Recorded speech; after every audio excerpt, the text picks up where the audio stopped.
Bonsoir et bienvenue en cette méditation du lundi 25 mai 2020.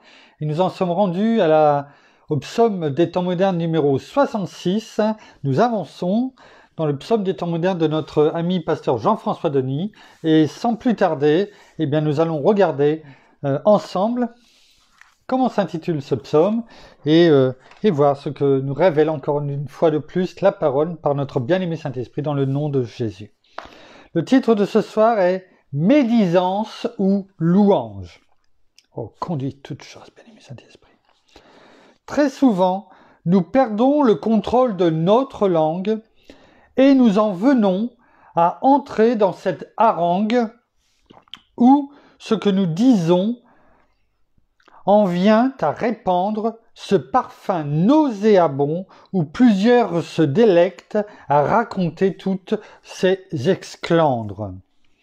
Toutes ces histoires ne produisent rien de bon, si ce n'est que de se méprendre, à gratuitement épandre inutilement toute cette cendre, qui en vient toujours à ralentir notre croissance pour ne pas dire la suspendre. Réalisons qu'à travers les méandres de nos pensées, on en vient souvent à dégager tous ces mots causés par ces mots qui, plutôt que de construire, mobiliser et élever, tendent à tirer vers le bas plutôt que de propulser vers le haut. Cette langue, aussi petite soit-elle, peut arriver à faire bien des dommages conflictuels, provoquant assurément à son passage des divisions, qui se caractériseront toujours par un manque de vision et de mobilisation. Apprenons à conserver pour nous ces situations impliquant tous nos remous, car bien souvent ils ne concernent que nous. Alors, gardons pour nous ce qui n'implique pas le vous, dressons une garde non seulement à la sortie de notre bouche, mais aussi à la porte de nos oreilles, afin que ce qui entre et en sort ne produise aucune escarmouche, mais soit plutôt le fruit d'un éveil développant dans nos cœurs cet esprit de réveil. Mettons de côté toute cette critique, cette médisance, remplaçons celle-ci par notre louange, car la louange, c'est produire la bienséance, qui à son tour nous pointe vers ce chemin que l'on appelle l'indulgence.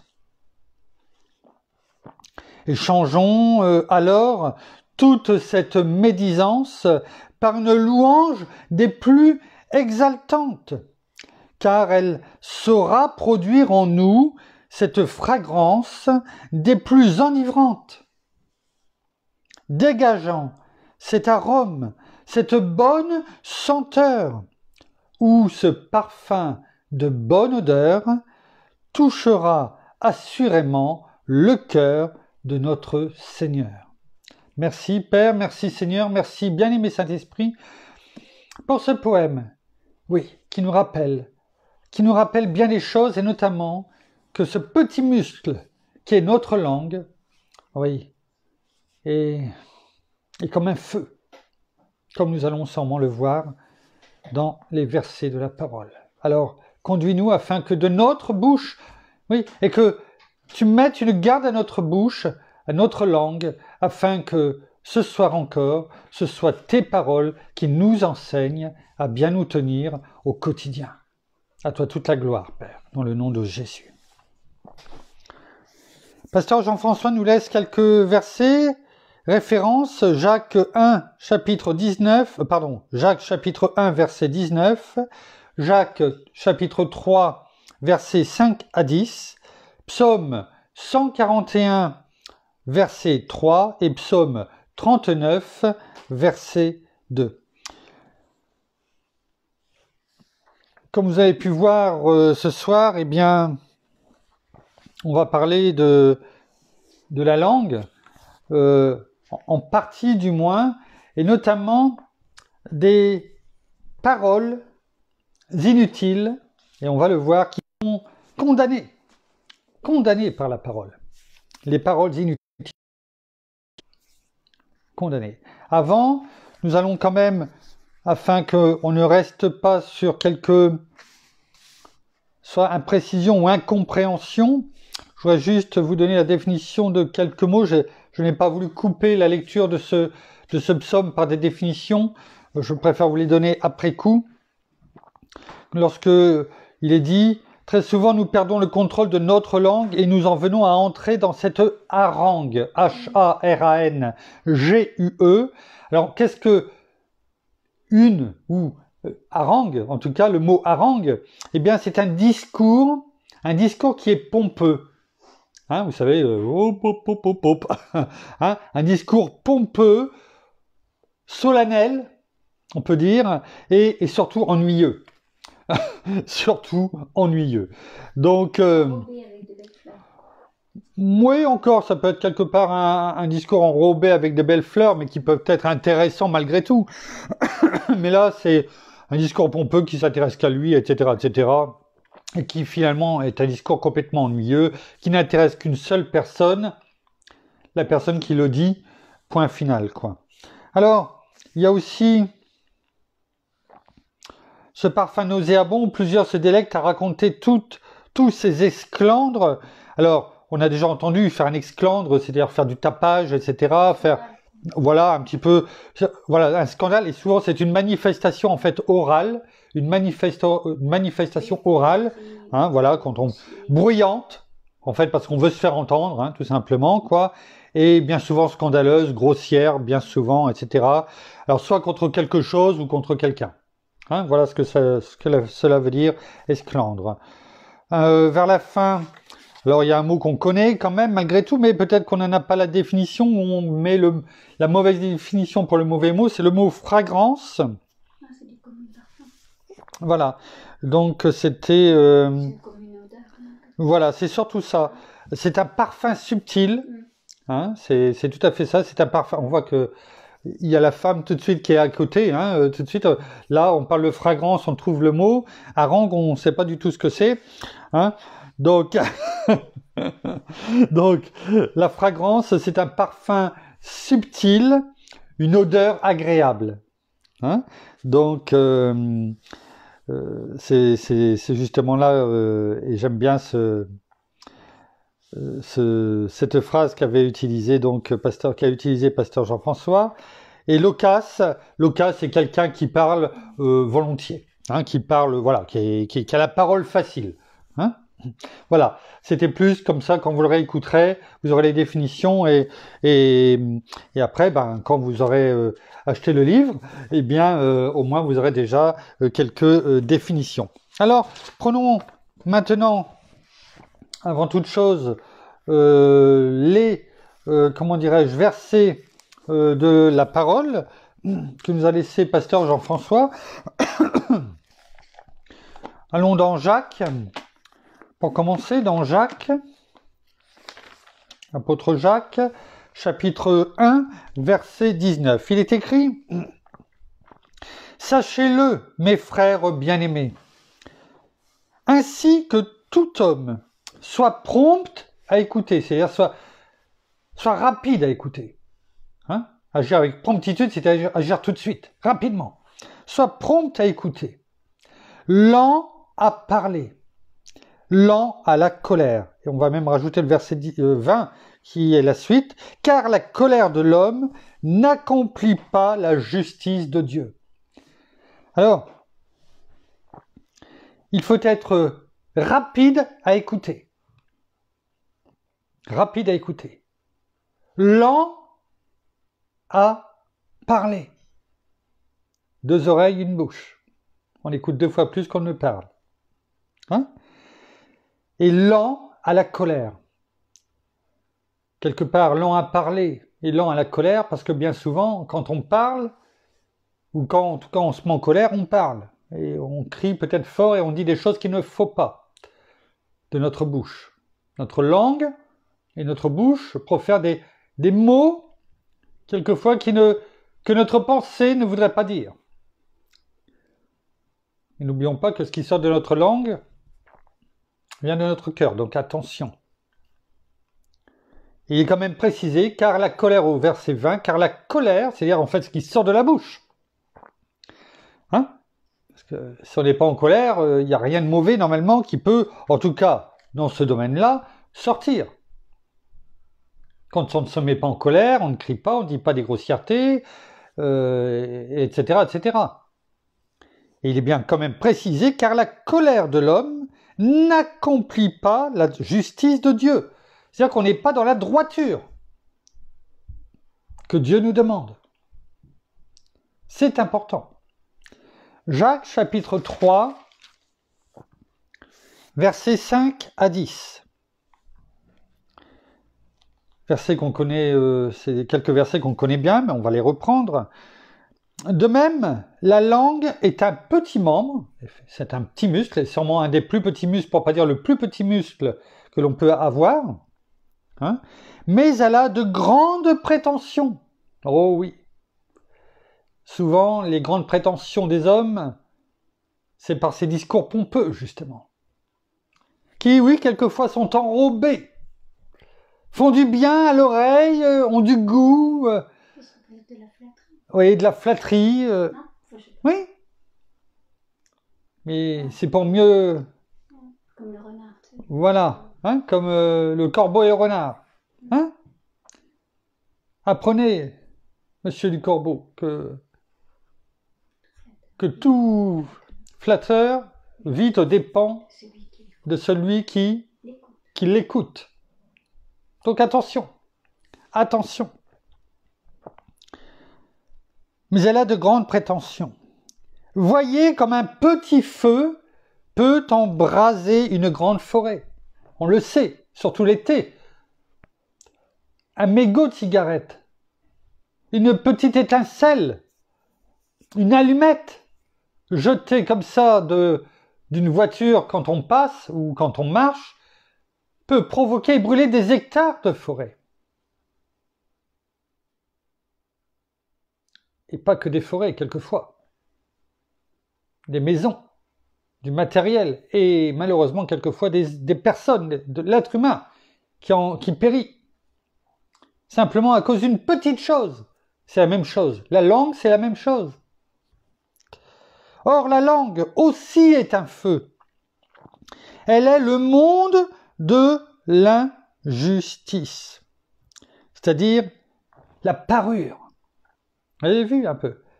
La langue est aussi un feu, elle est le monde, c'est-à-dire la parure de l'injustice.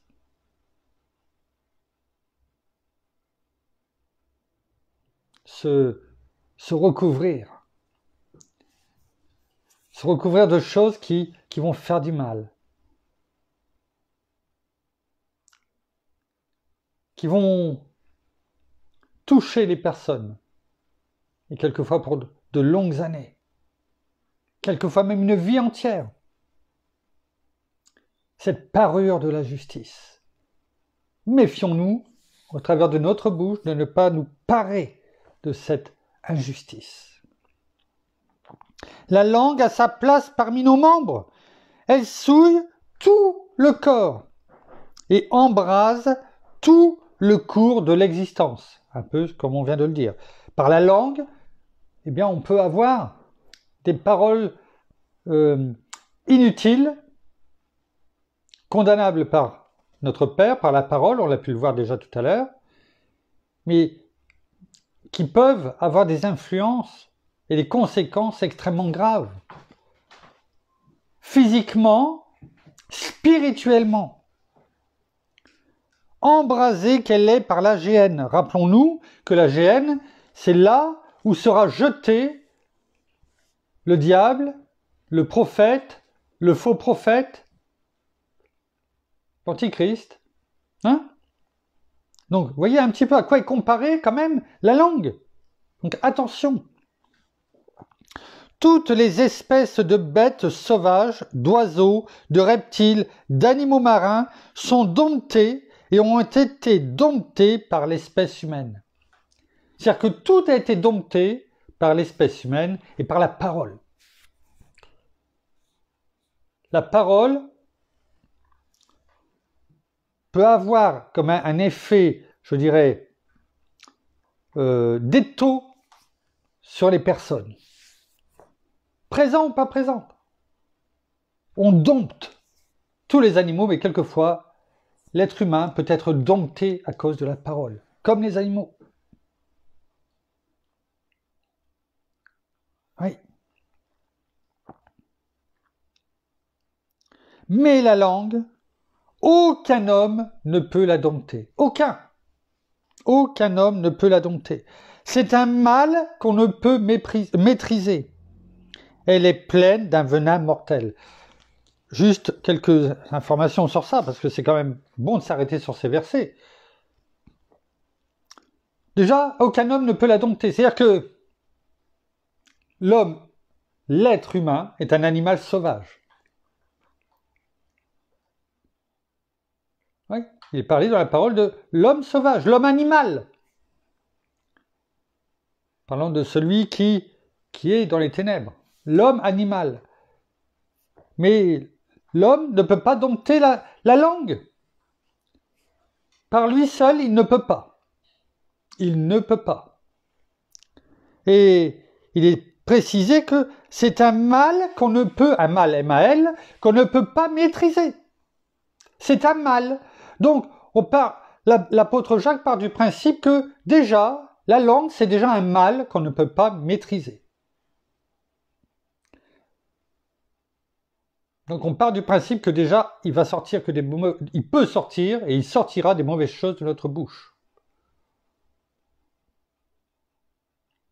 C'est ça que ça veut dire. Hein.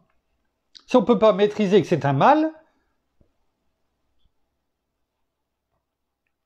elle est pleine d'un venin mortel. Non pas d'un venin, tout court, mais d'un venin mortel. C'est-à-dire que c'est comme si c'était un serpent et que les mots qui sortent de notre bouche peuvent piquer la personne qui est en face et la tuer. La tuer spirituellement, mais aussi quelquefois les mots peuvent tuer physiquement. La personne peut être tellement blessée, eh bien qu'elle va peut-être se suicider. Ça arrive, hein. Malheureusement, ça arrive tous les jours. On le voit ne serait-ce que dans des histoires, même au niveau scolaire. La méchanceté des enfants, qui par leurs paroles, et d'autres qui prennent l'exemple, parce que les gens suivent la foule, eh bien, tuent moralement, intellectuellement, mais aussi physiquement, d'autres enfants pour se moquer, simplement pour se moquer, s'amuser. Du venin mortel. Par elle, nous bénissons le Seigneur notre Père et par elle, nous maudissons les hommes faits à l'image de Dieu. De la même bouche sortent la bénédiction et la malédiction. Il ne faut pas, mes frères, qu'il en soit ainsi. Psaume 141. Psaume 141.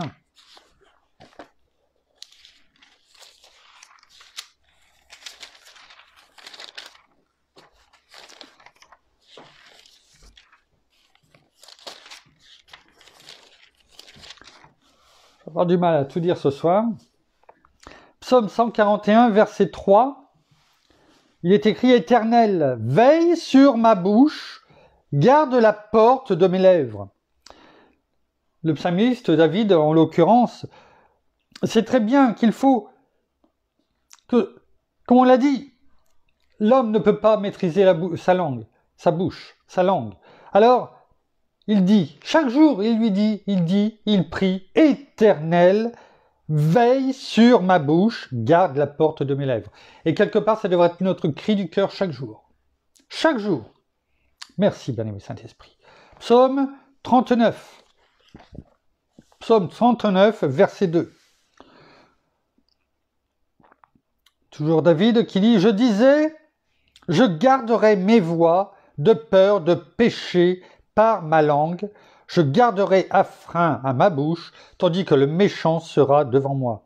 Il sait très bien que quand le méchant est devant, on a tendance à vouloir parler et dire des choses qu'il ne faut pas.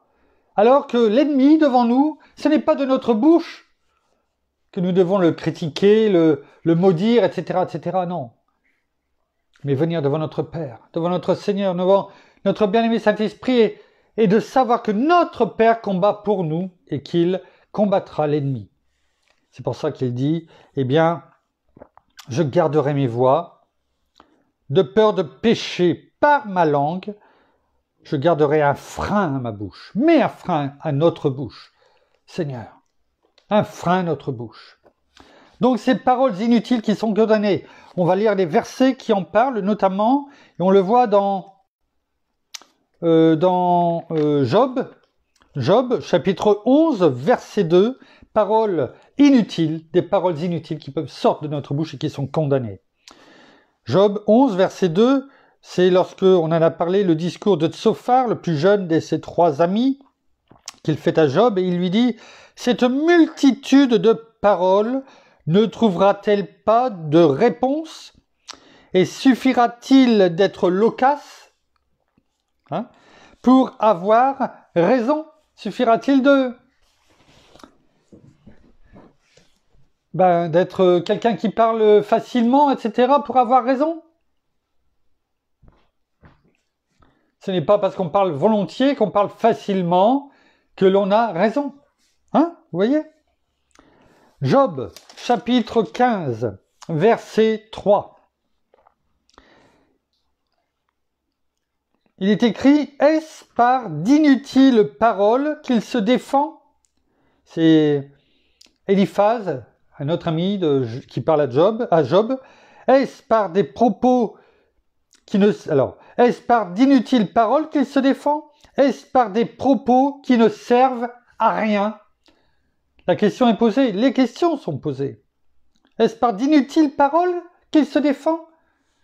Quelquefois, on se défend, on veut se défendre, mais quelquefois, ce sont des paroles inutiles. Des paroles inutiles. Des propos qui ne servent à rien. Laissons quelquefois tout simplement Dieu répondre à notre place. C'est mieux. Dans Proverbe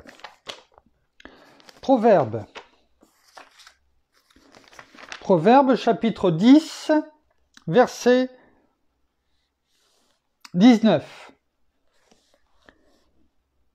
Avec beaucoup de paroles, on ne manque pas de péché. Mais celui qui retient ses lèvres est un homme de bon sens. La parole est claire. Plus on parle, plus on risque de dire quelque chose qui ne va pas. Pour en rajouter.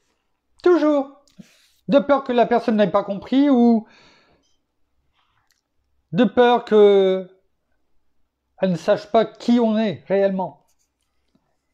Et on finit par enjoliver. Et enjoliver, c'est quoi? C'est mentir.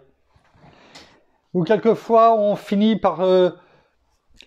si on a quelqu'un dans le collimateur qui n'a pas été tellement gentil avec nous, physiquement, en parole, et qu'on parle avec quelqu'un d'autre, eh bien, plus on va en parler, plus l'amertume va rentrer dans le cœur et monter. Et le ton va monter, on va commencer à accuser. Et à mon avis, les mauvaises paroles et les paroles vraiment inutiles ne tarderont pas à arriver. Proverbe 14, verset 23. Il est écrit « En tout travail ». En tout travail. Alors, excusez-moi, je regarde juste quelque chose. Voilà, là, dans ce sens-là, c'est tout, en tout travail, c'est-à-dire en toute souffrance, se trouve du profit. Alors, dans le mot souffrance, c'est-à-dire souffrir par rapport au travail que l'on fait. Hein, on est d'accord, c'est pas souffrance, maladie, etc. En tout travail se trouve du profit. Quelque part, c'est normal, on travaille pour un salaire, etc. Et le patron, c'est pour faire du profit sur le travail pour lequel il nous paye, etc., etc., en prenant juste que ce sens-là. Mais les paroles toutes seules ne mènent qu'à la disette. C'est-à-dire que celui qui va travailler, plutôt que de dire oui, je fais ci, je fais ça, etc., et puis se vanter, vous savez, la vantardise, des discours pompeux, comme on disait tout à l'heure, hein, eh bien, tais-toi, montre plutôt les choses. Parce que les paroles, elles, vont provoquer la disette, alors que ton travail, ce que tu vas montrer, le travail, la souffrance que tu vas mettre dans ton travail, ça va parler pour toi. Vous comprenez ?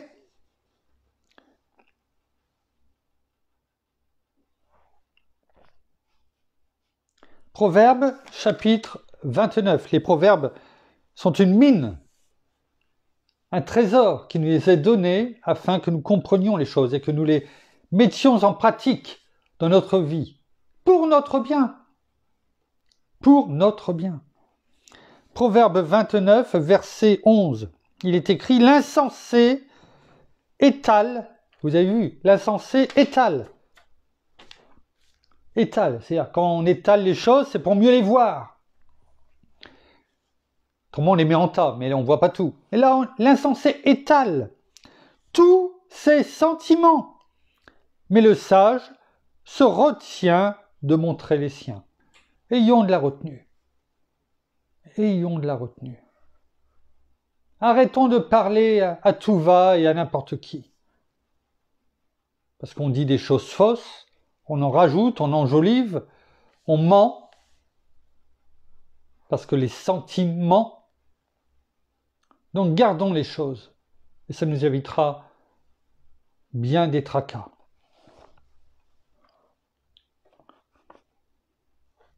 Ecclésiaste. Ecclésiaste, que nous dit Ecclésiaste, qui est à la suite des Proverbes, chapitre 5, verset 2, il est écrit « En effet, le rêve vient de la foule des soucis, et la voix de l'insensé se fait entendre par une foule de paroles. » Alors, pour mieux le comprendre, ce verset, on va le prendre dans une autre version.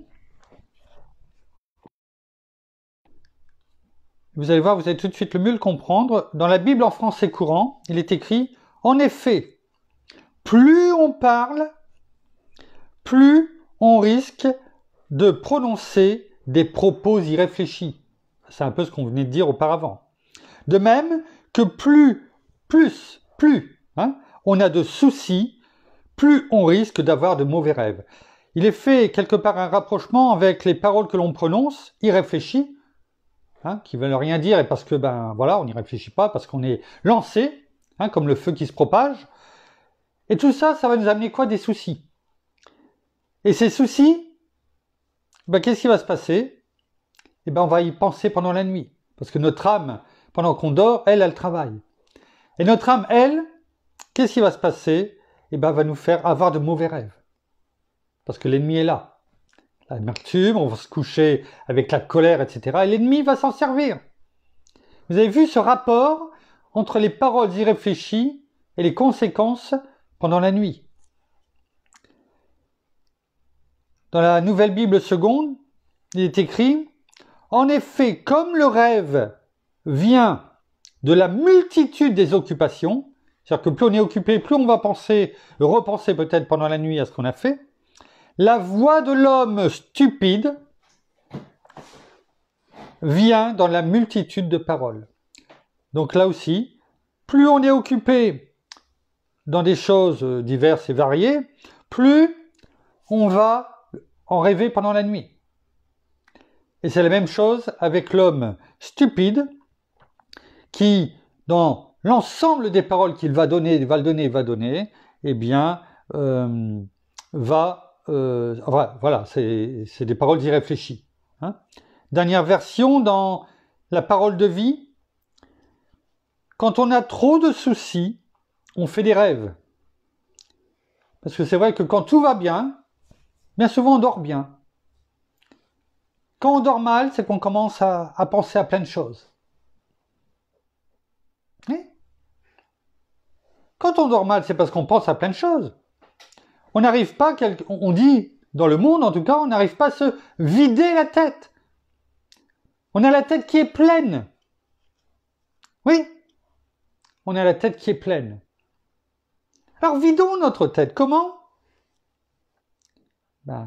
C'est ce qu'on fait aujourd'hui. Arrêtons de penser. N'ayons pas d'amertume, de colère. Quelquefois, c'est simplement des pensées mauvaises que l'on voudrait bien et que le cœur, c'est l'amertume envers quelqu'un, envers quelque chose. Et puis c'est là et ça monte et ça monte et ça monte. C'est prêt quelquefois à sortir, quelquefois ça sort, c'est les paroles irréfléchies, mais quelquefois ça reste. Elles ne sortent pas en paroles, mais on les a ici. Vous savez, quelque chose qui nous reste à travers la gorge. Ça vous dit quelque chose, ça? Hein? Voilà. Ça nous reste à travers la gorge. Alors on ne les prononce pas, mais on le garde là. Ça nous reste à travers la gorge. Et ça reste ici aussi. Et qu'est-ce qui se passe pendant la nuit? C'est toujours là. Et on dort mal. Et on dort mal parce qu'on se souvient de ça. Et pourquoi tu as mal dormi? Oh oui, mais il y a eu ci, il y a eu ça. Et là, par contre, les paroles commencent à sortir. Vous voyez comment c'est? C'est pourquoi la parole nous dit ne va pas te coucher avec l'amertume, la colère, etc. Rejette tout ça. Rejette tout ça. Venez à moi, vous tous qui êtes fatigués et chargés, je vous donnerai du repos. Oui. Oui. Donc quand on a trop de soucis, on fait des rêves, et quand on parle trop, vous connaissez ça, quand on parle trop, on dit des bêtises. Alors, eh oui, quelquefois vaut mieux se taire, plutôt que de vouloir parler un peu trop vite, et finalement, de dire des bêtises. Tais-toi, tu vas dire des bêtises. Vous avez jamais entendu parler ça? Vous ne le dites jamais ça? Tais-toi, tu vas dire des bêtises, parce qu'on le sent arriver. On le sent arriver. Comme quoi, si on le sent arriver, et on le dit quelquefois, comme quoi, et là je reviens à ce que pasteur Jean-François a dit, cette odeur nauséabonde qui sent mauvais, on le sent arriver. Ouais. Ecclésiaste 10, verset 13, il est écrit « Le début des paroles de sa bouche est une sottise, et la fin de son discours est de la démence malfaisante. » Voilà les dangers de la personne qui est mauvaise, qui est réfléchie dès le début. Il est dit que le début des paroles de sa bouche est une sottise. Il n'a même pas commencé à parler, ou il commence tout juste, on sait que c'est... Il aurait mieux fait de se taire, quoi. Non? Ça aussi, c'est pas des expressions que vous connaissez? Pour dire ça, t'aurais mieux fait de te taire, quoi. Hein? On connaît ça. Voilà. Et comme quoi la parole de Dieu est bonne. Ça nous éviterait de dire ces expressions, t'aurais mieux fait de te taire. Fais ce que la parole te dit, et il ne sortira que des bonnes choses de ta bouche. Et à la fin de son discours, c'est-à-dire une fois qu'il a fini de parler, eh bien, la fin de son discours est de la démence, hein, ça veut dire de la folie. Quelqu'un qui est dément, on l'enferme dans un hôpital psychiatrique. Vous voyez un peu jusqu'où ça va, ce que la parole dit? De l'insensé, des paroles irréfléchies, ce que ça amène? La démence malfaisante, c'est même pas de la démence. La démence, quelqu'un, on l'enferme, quelqu'un qui est dément. Mais là, il est précisé encore plus, c'est de la démence malfaisante, qui est faite pour faire mal, qui recherche le mal. Vous avez vu un peu? Ézéchiel chapitre 36, verset 3. Il est écrit, « Eh bien, prophétise tu diras, ainsi parle le Seigneur l'Éternel, oui, parce qu'on a voulu de toutes parts vous désoler et vous engloutir, pour que vous deveniez la possession des autres nations, parce que vous avez été l'objet de propos et de bavardages populaires, eh bien, etc., etc. Voilà. Oui, la médisance des autres, quelquefois qui n'est même pas fondée. Quelquefois on dit, mais pourquoi tu me dis ça? Pourquoi tu me dis ça? Ça vous est jamais arrivé, quelqu'un vous dit quelque chose, et puis, mais c'était peut-être même pour vous faire mal, ou vous blesser, puis vous lui dites, mais attends, je comprends pas là, mais pourquoi tu me dis ça? Et la personne en face, elle te répond, bah, je sais pas, je l'ai entendu, c'est l'autre, un tel qui m'a dit que. Alors, non, ça vous arrive jamais ça? C'est ce que là, notre Seigneur dit, au travers du prophète Ézéchiel. Dernier verset dans Tite, chapitre 1, verset 10 à 11, on va prendre le 11 en même temps, 10 et 11, il y a en effet surtout parmi les circoncis, c'est-à-dire que c'était les Juifs, circoncis par rapport à la loi, beaucoup d'indisciplinés, comme quoi, ailleurs dans la parole, il dit, si c'est être circoncis par rapport à la loi, mais qu'à côté, on ne fait pas ce qu'il faut, à quoi ça sert? On pêche, forcément. Donc, il y a en effet, surtout parmi les circoncis, beaucoup d'indisciplinés, de vains discoureurs et de séducteurs, ce que tu disais tout à l'heure, de vains, V-A-I-N-S, c'est-à-dire qui ne servent à rien. Discoureurs, de beaux parleurs et de séducteurs. Attention à ceux qui, par un petit sourire, de la pommade dans le dos, et puis boum, allez, va lui raconter ça, quoi. Parce qu'elle sait qu'en te disant ça, tu vas aller le raconter, parce que tu sais pas tenir ta langue, et que ça va faire mal à l'autre personne, et puis que elle, oh, c'est pas moi. Non, ça vous est jamais arrivé? Oh non, non. Ah, moi, j'ai rien dit. C'est lui. Oh, mais tu... Et puis voilà, et c'est parti. Vous avez vu? Voilà le feu des paroles inutiles.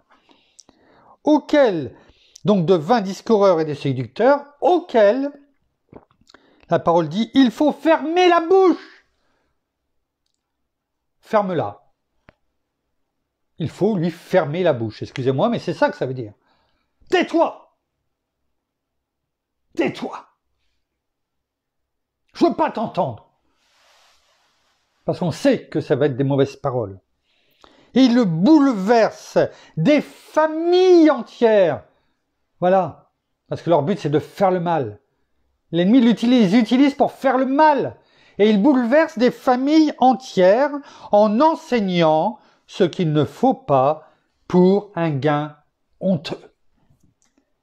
Voilà, il y a des personnes qui sont là, utilisées par l'ennemi, parce qu'elles ne savent pas tenir leur langue, et encore plus aujourd'hui par les réseaux sociaux. Alors elles sont là, et elles connaissent même pas quelquefois le 10e, le 100e, le 1000e des choses. Mais c'est plus fort qu'elle, il faut qu'elle la ramène. Il faut qu'elle dise quelque chose pour se faire passer, pour être intéressante. Pour dire, je suis là, hein, coucou, je suis toujours là. Et elle est là, et c'est des pestes, ces personnes. Parce qu'elles vont brouiller les personnes. Et elles vont faire du mal dans les familles. Mais elles sont passées à autre chose. Et on va terminer par, aussitôt que j'ai lu le psaume des temps modernes de 66 de pasteur Jean-François, la première chose, quand j'ai demandé à notre bien-aimé Saint-Esprit de me montrer, de m'aider pour la méditation, le premier mot qui m'est venu, la première pensée, c'était un poème, une chanson. Alors je ne vais pas vous la chanter, rassurez-vous, il fait beau pour l'instant.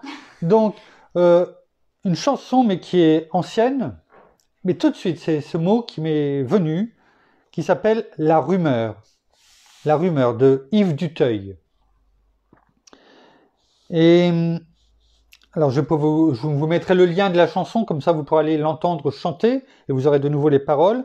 Et je vais simplement vous la lire, notamment par rapport à ce que je viens de vous dire, tout ce que je vous ai dit là, ce que la parole enseigne, notamment par rapport à la dernier verset de Tite. La rumeur ouvre ses ailes. La rumeur, c'est quelqu'un qui va raconter quelque chose qu'il n'a pas forcément vu, mais qu'il a entendu. Vous savez ? Ah, j'ai entendu que, c'est pour ça que je te le dis. Comment ça, c'est pas vrai? Ah ben si, je l'ai entendu. Ça, c'est une rumeur. Peut-être fondée, peut-être pas, mais sachez que 90% des rumeurs ne sont pas vraies.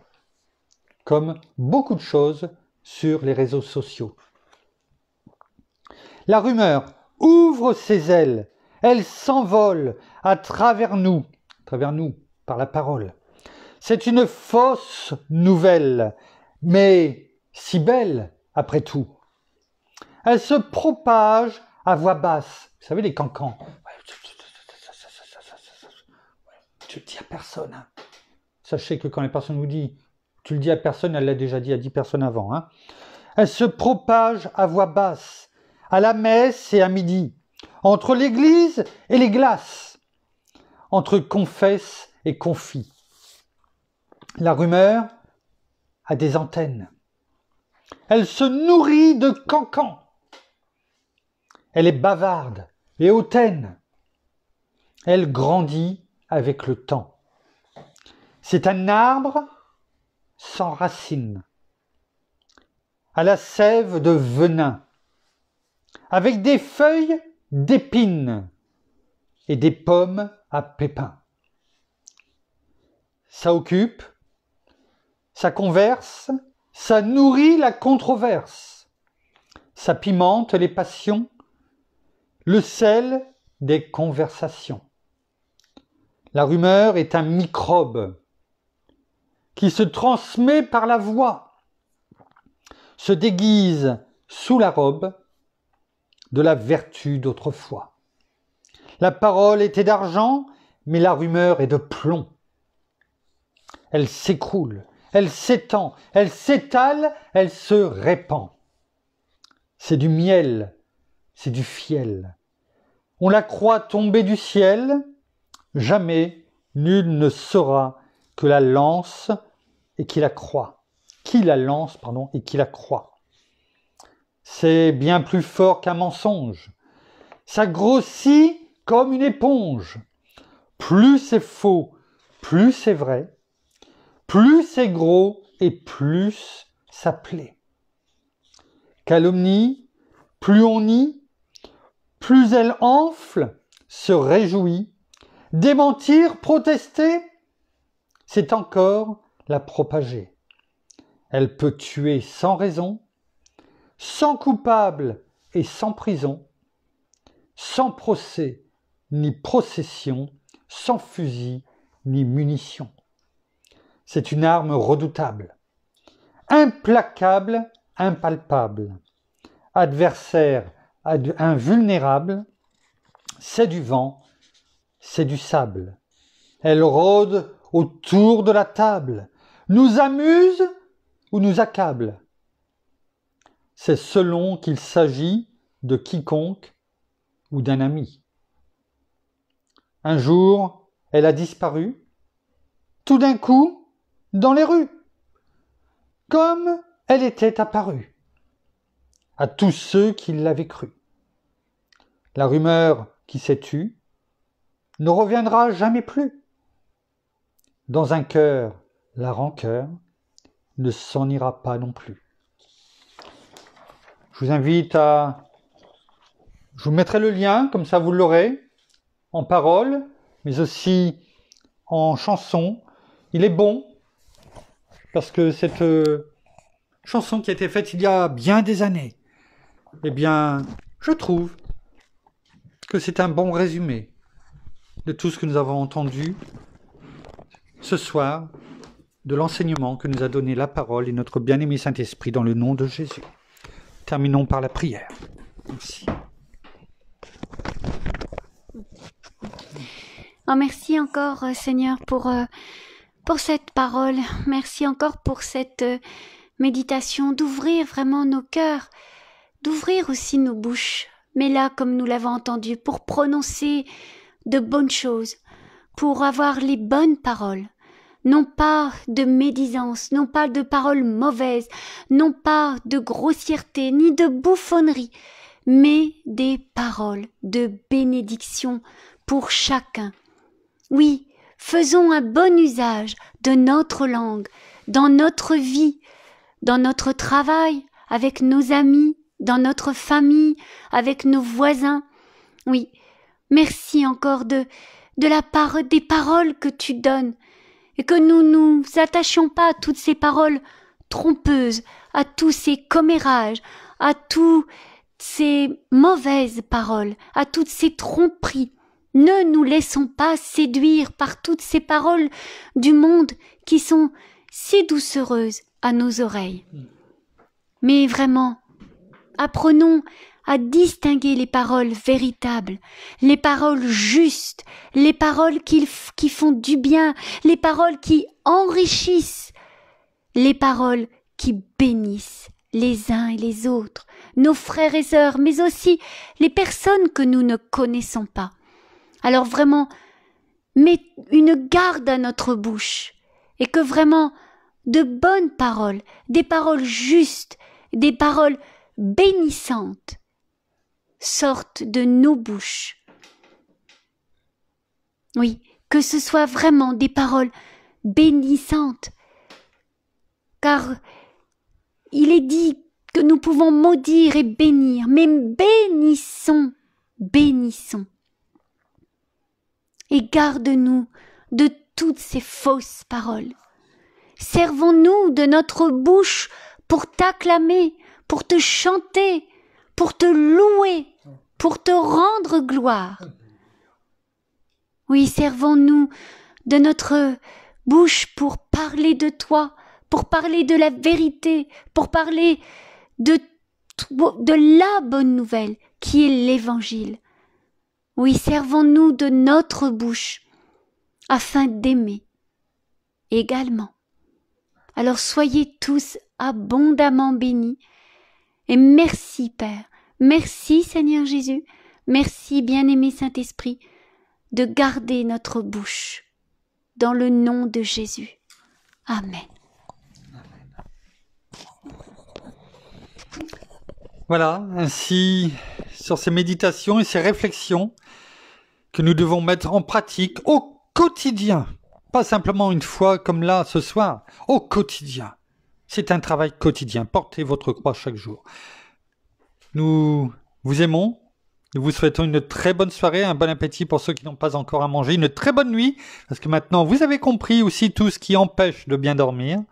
Eh bien, sachez faire le vide de la meilleure des façons possibles avec notre Seigneur. Remettez-lui toutes choses.